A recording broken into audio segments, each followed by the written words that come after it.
celah-celah potensi seperti yang sudah disampaikan oleh Mas Akbar tadi. Dan poin krusialnya memang ini merujuk kepada realitas di lapangan, Mas.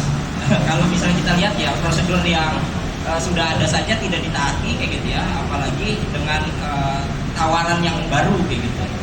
Misalnya dalam kasus demonstrasi kemarin ya, banyak aspirator ya, masyarakat sipil yang tergabung dalam gerakan demonstrasi kayak gitu ya, mereka menjadi korban. Ada yang sangat tangkap, ada yang bahkan sampai 2 kerangka tengkoraknya baru diketahui belakangan kayak gitu ya. Itu kan persoalan-persoalan yang real kayak gitu ya. Polisi sudah mencari tapi nggak ketemu, tapi belakangan kok bisa ketemu sama orang yang bersihin bangunan kayak gitu. Jangan-jangan lebih canggih mereka kayak gitu daripada kepolisian. Ini kan hal-hal yang sebenarnya diyakini oleh publik membuka celah yang lebih besar, abuse of power terkait dengan persoalan hukum yang kemudian potensial terjadi. Nah, tendensi masyarakat sipil kepada isu-isu politik jelas ada, karena mereka juga melihat banyak sekali aktor yang kemudian berkepentingan terhadap golnya rancangan undang-undang ini, kepolisian, kejaksaan, kehakiman, gitu. Bahkan sampai Komisi 3 DPR RI juga semua berkepentingan terhadap isu ini.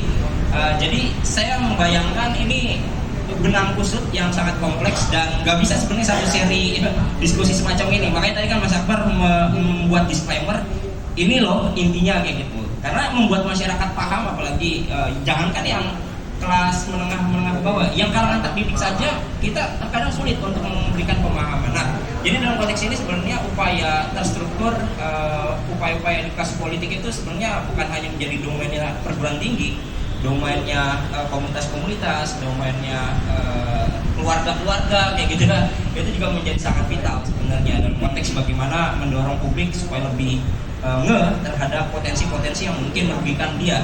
Karena kalau kita bicara tentang KUHP ini sesuatu yang abstrak bagi masyarakat. Kalau Undang-Undang Cipta Kerja mereka bisa melihat bentuk konkretnya adalah kerentanan pada pekerja kayak gitu. Tapi kalau misalnya bicara tentang penyadapan, bicara tentang hal-hal yang sangat abstrak, masyarakat apa sih disadap biasa aja kayaknya kayak gitu. Ngapain juga saya disadap kayak keren aja kayak gitu ya. Nah, ini sesuatu yang abstrak yang masyarakat itu sulit untuk melihat celah potensi yang sebenarnya itu merugikan diri mereka sendiri. Saya kira itu ya domain-domain yang sangat krusial sebenarnya untuk dibahas dalam perspektif masyarakat sipil gitu. Sekali pemberitaan realitas di lapangan yang membuat pada akhirnya masyarakat memilih mengalienasikan diri mereka dari sistem sosial politik kita. Ini faktor pertama lebih cenderung pada aspek political fatigue. Orang merasa lelah dengan kehidupan politik, yaudah pilih terlepas aja dari realitas kayak gitu. Siapapun yang terpilih di di parlemen, siapapun yang terpilih menjadi kepala daerah, menjadi presiden, menjadi menteri, kita unaware dengan itu semua. Sekarang kita mungkin nggak tahu siapa nama menteri-menteri, seperti halnya kita di sekolah dasar dulu ya, yang baca buku RPUL langsung tahu siapa menteri-menterinya kayak gitu ya. Sekarang saya nggak tahu banyak kayak gitu ya soal siapa menteri, padahal dosen politik pemerintahan kayak gitu. Karena saking banyaknya jabatan, kementerian, lembaga, wakil menterinya belum kayak gitu ya, dan seterusnya. Ini jadi problem besar yang kita hadapi secara terang-terangan, dan political fatigue menjadi problem utama. Kemudian kedua, kalau saya melihat kenapa pada akhirnya masyarakat memilih untuk terlepas dari realitas, ini sebenarnya karena kita telah mengalami proses depolitisasi yang sangat terstruktur. Dimulai dari pendidikan tinggi kita, Merdeka Belajar itu sebenarnya mendorong masyarakat malah justru bebas yang sebebas-bebasnya. Sekarang kita melihat ya, ini penelitian yang menarik kayak gitu ya. Dalam 5 dekade terakhir, IQ kita secara agregat mengalami penurunan yang sangat signifikan. Dari 109 pada tahun 70-an, pada tahun 2020-an itu menjadi hanya sekitar 78. 8 lagi turun, kita setara dengan gorila teman-teman sekalian. Jadi secara IQ kita udah mengalami pendangkalan yang luar biasa. Mahasiswa sekarang lebih mudah pakai ChatGPT aja. Jurnalis juga bikin berita bisa jadi pakai prompt doang kayak gitu. Yang penting nanti datangin langsung, tinggal cari justifikasi yang pas kayak gitu. Nah, jadi kemampuan kita untuk memikirkan sesuatu secara dalam, layeringnya tajam itu menjadi sangat bermasalah. Nah, ini menjadi persoalan juga buat masyarakat untuk memilih terlepas dari informasi yang mungkin berat kayak gitu ya. Ini kan sesuatu yang berat dan hanya sedikit orang saja yang kemudian punya konsentrasi pada isu ini. Jadi 2 hal itu sih kalau saya melihat ya, proses depolitisasi yang terjadi secara masif di lingkungan pendidikan, Dan yang kedua adalah soal political fatigue yang ini terjadi di banyak segmen masyarakat yang membuat masyarakat pada akhirnya memilih untuk terhadap sistem politik yang terjadi kayak gitu. Terus apa sih menyempit? Ini kayak misalnya bangunan kayak gitu ya. Tiba-tiba ada bangunan baru, ruang terbuka yang tadinya bisa buat sirkulasi udara tiba-tiba berubah jadi beton kayak gitu ya. Di Jogja banyak sekali alih fungsi lahan kayak gitu ya, dari pertanian, lahan hijau jadi kemudian perumahan, real estate dan seterusnya. Jadi seperti halnya ruang publik sekarang, kalau misalnya kita cek ya jumlah civil society kita berapa sih, semakin mengecil. Padahal di era reformasi ada 300.000 lebih masyarakat sipil yang ada di Indonesia, tapi sebagian besar diantaranya kolaps karena apa? Tidak adanya pendanaan dari international aid atau lembaga yang mampu mendanai. Yang kedua, kita dilema antara civic making atau civic profit kayak gitu ya. Jadi civic making atau profit making. Jadi ini problem bagi masyarakat sipil kita. Dan di luar daripada itu, soal regenerasi masyarakat sipil ini juga bermasalah. Karena apa? Masyarakat sipil banyak mengandalkan ketokohan, sementara sekarang anak-anak muda belajar masyarakat sipil dan demokrasi. Kebetulan saya ngajar mata kuliah itu. Sekarang ketika kita tanya, nggak banyak anak-anak muda itu mau mengambil peran sebagai kelompok penengah, kelompok intermediari atau intermediate aktor di antara negara dan juga masyarakat. Nah, ini problem yang saya kira sangat besar ya, dan kemudian pada akhirnya membuka kenyataan bahwa partisipasi publik yang luas itu sekarang lebih cenderung dangkal karena mereka FOMO dan kemudian banyak terjebak di media sosial.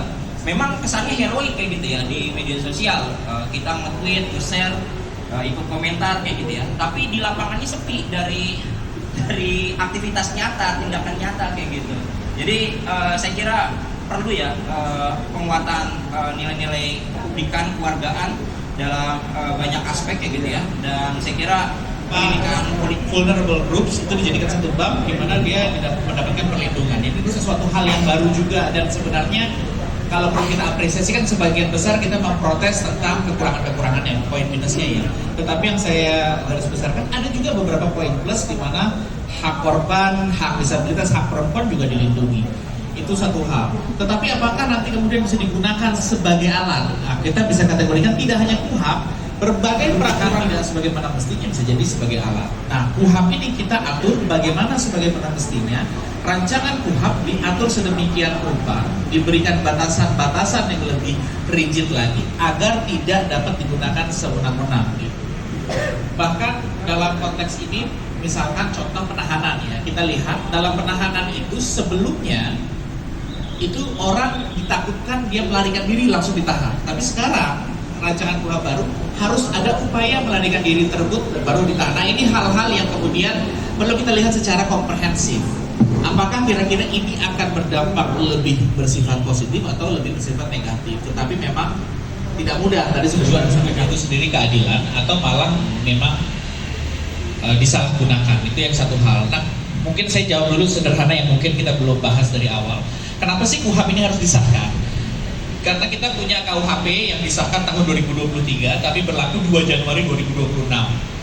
KUHP itu kan hukum materialnya, istilahnya orang melakukan kejahatannya apa, prinsipnya seperti apa itu di KUHP. Tetapi hukum acaranya masih yang 81 nih. Sehingga istilahnya begini, kita punya makanannya baru.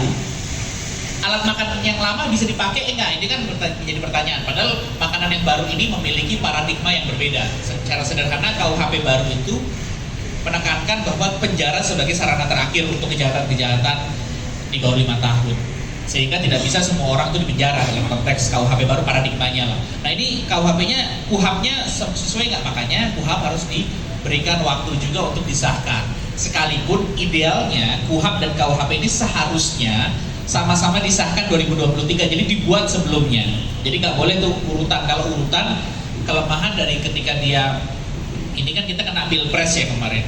Ketika pilpres, persiapan dari KUHP, KUHP dan lain sebagainya terhambat tuh, pemilihan lagi dan lain sebagainya. Nah, oleh karena itu kita akhirnya kecepatan membangun KUHP ini. Mau nggak mau kita harus memiliki strategi. Nah, strategi yang digunakan oleh pemerintah bersama DPR adalah kita memperbaiki 1981 untuk menyesuaikan dengan paradigma KUHP baru. Nah, dalam konteks inilah ya apresiasinya adalah kita bisa menghasilkan suatu prosedur yang menyesuaikan paradigma, sekalipun kita tahu kalau sesuatu yang dibuat secara cepat pasti ada kelemahan-kelemahannya. Nah itu yang kemudian kelemahan-kelemahan itu yang coba kita sama-sama atasi dan jadikan solusinya.